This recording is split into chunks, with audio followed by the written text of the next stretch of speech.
Hi there, grade 6. I hope you're excited about doing totem poles. I'm going to give you 3 different options as to how to make your totem pole. Starting with the first option, which is the easiest, I think, would be to decide if you're going to work on smaller toilet rolls joined together or one big Carlton roll holder. Okay. When you've decided that, you just get a piece of white paper, measure how much paper you need, how thick the piece should be and how tall it should be, and then begin to design your totem pole as a drawing on paper. I would use a ruler for this and draw a line straight down the middle so you can do symmetrical work. So what you do on this side of the face, you then do the same on the other side, and you can work in pencil until you've got everything all perfect. And then of course you can go over your pencil drawing using some koki or thicker koki for the bigger, thicker black parts. And then you can go and add in some color. And you can add in color on paper very easily in either pencil crayon or color kokis, because you don't have to do any shading. So the simpler the better. And then when it's finished, you can just stick it on using some normal Pritt glue to your loo roll or your Carlton roll like this. And you'll see the wings are a little bit flimsy when it's just paper, so then I would cut a little bit of card, maybe from a cereal box or something. My kids love Fruit Loops. So then you can just cut it out, stick it onto that card, and then cut around that before you go and stick this on to your roll.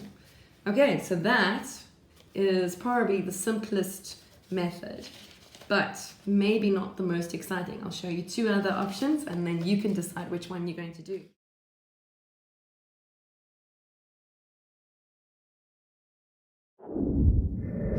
So, second option would be pretty similar, except working with a bit of relief. So, kind of like how they would carve, except instead of cutting away, we're going to add on. And I've got a little snippet of a video that I found on YouTube, and he uses loo rolls and cleverly puts them together. So I'm going to show you this little bit of video now, and then I'll pick up after it. Build your own totem pole.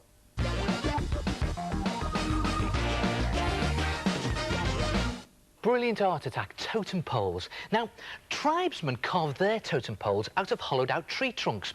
Now, we're going to carve our totem poles out of hollowed out loo roll tubes. Now, you can use as many as you want, and the idea is to stack them one on top of each other. And to get them to join together, we'll have to make some cardboard collars. And to do this, cut some strips of cereal box card, and you need to have strips that measure the same width as your loo roll tube, but a couple of centimetres taller, and you need 3 of those, and then just roll it up like that and pop it into the top of your loo roll tube and just force it out to the shape of your loo roll tube and press it in so it goes about halfway in, and then glue or tape it securely in place. And when your tape or your glue is dry, do the same with the rest of your loo roll tubes, and you'll have some really secure cardboard collars, and you'll be able to stack them one on top of the other like that.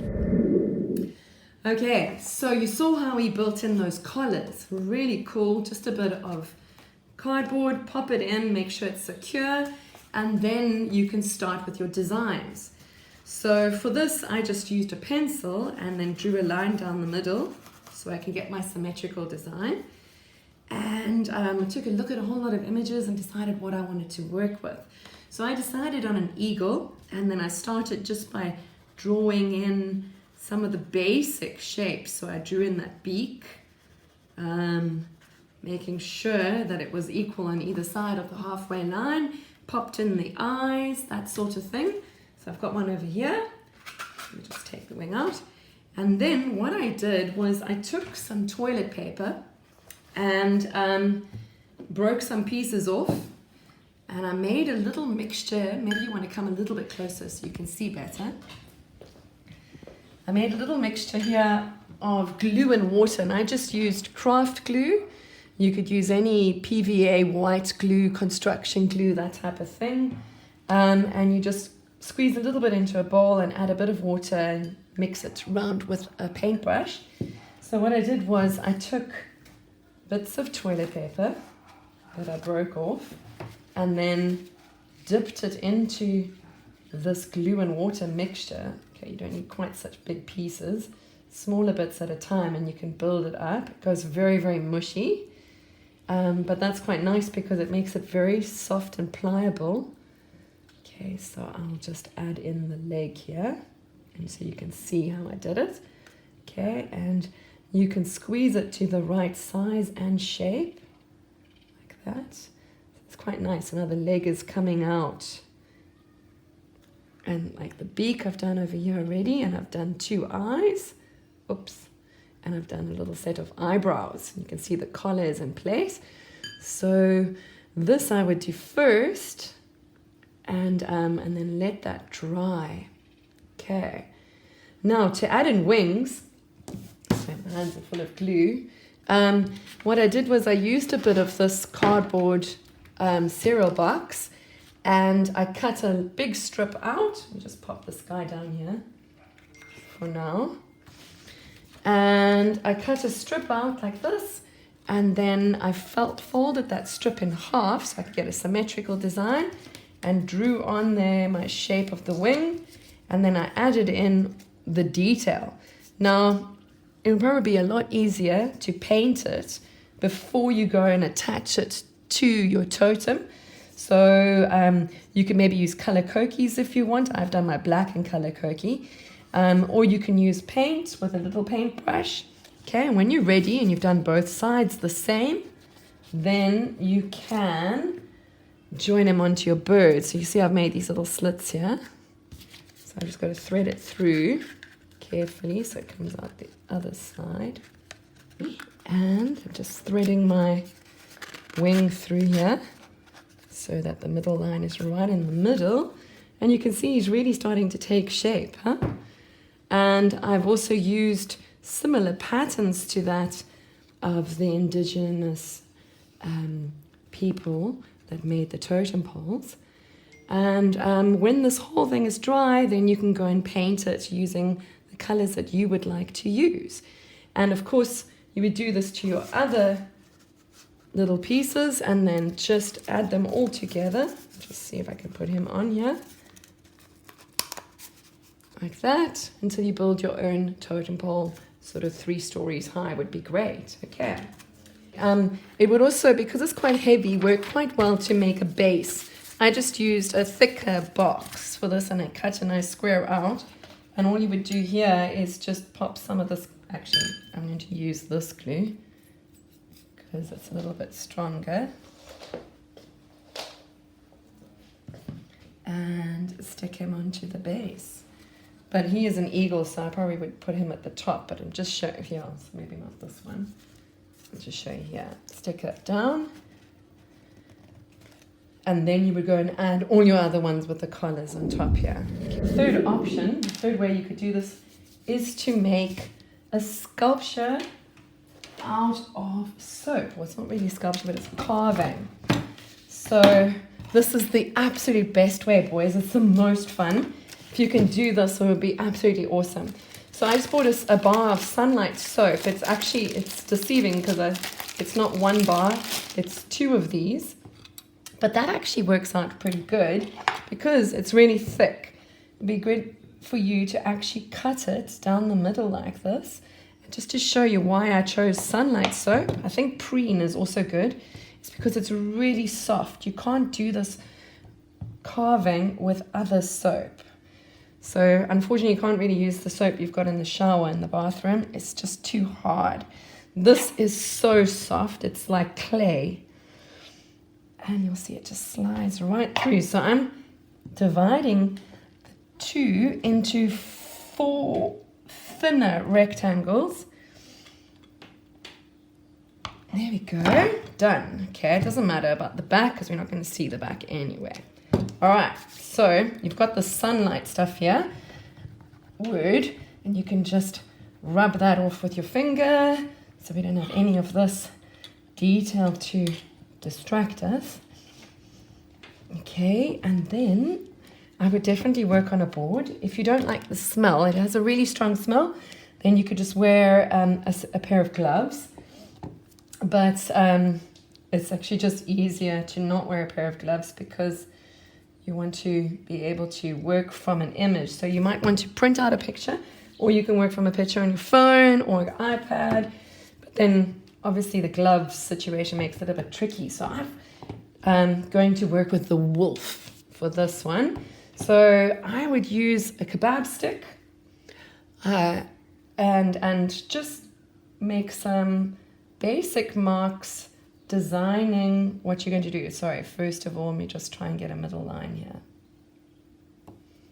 Make some basic designs first. Right, so I've done a basic little drawing here. So now what I'm going to do is try to cut it away so I can make it more 3D. I'm not going to cut the whole thing because I want this one to be at the bottom. So I'm going to keep that flat so I can join the next one onto it. So you see how easy it comes away. And I'm just pressing on a cutting board so that I don't go into the table. It also makes quite a mess. Just check it's symmetrical in design. You'll see that when I was drawing with the stick just now, it makes a whole lot of these little bits coming off. You just wipe them off all the time. Okay, my image, I just want to have another little look. Not necessarily going to copy, but oh, it's lost my fingerprint with all the soap. I just wanted to get a basic idea. So what I want to do is try and push the iPod in a bit. So I'm just going to scratch this bit out so it goes in. That area is coming in a bit. And I'm using a plastic spoon here. That's how easy it is to do. It's so awesome. It's very satisfying. You'll see because we're carving now, the design will automatically be a little bit more stylized because it is quite difficult to get all that nice detail that you can get in a drawing. So it does help if you get the correct style. I'm not going to go too deep with this because I want the other totem to rest on top here. So you can keep smoothing it out and strengthening it from the back. And I'm just going to carry on carving the basic shapes quickly.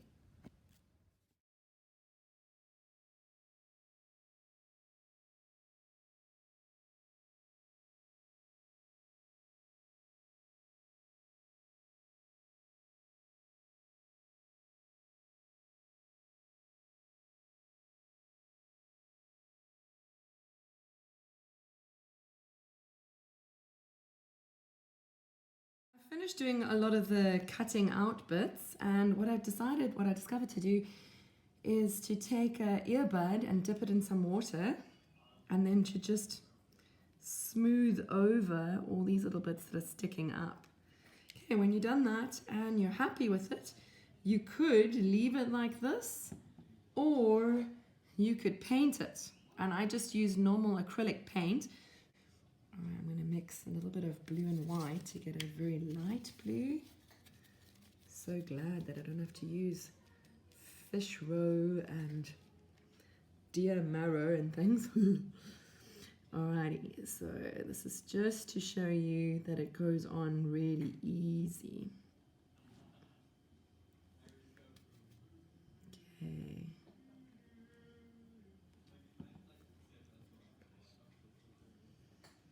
And make his paw blue as well, why not? Blue paws. Okay, cool.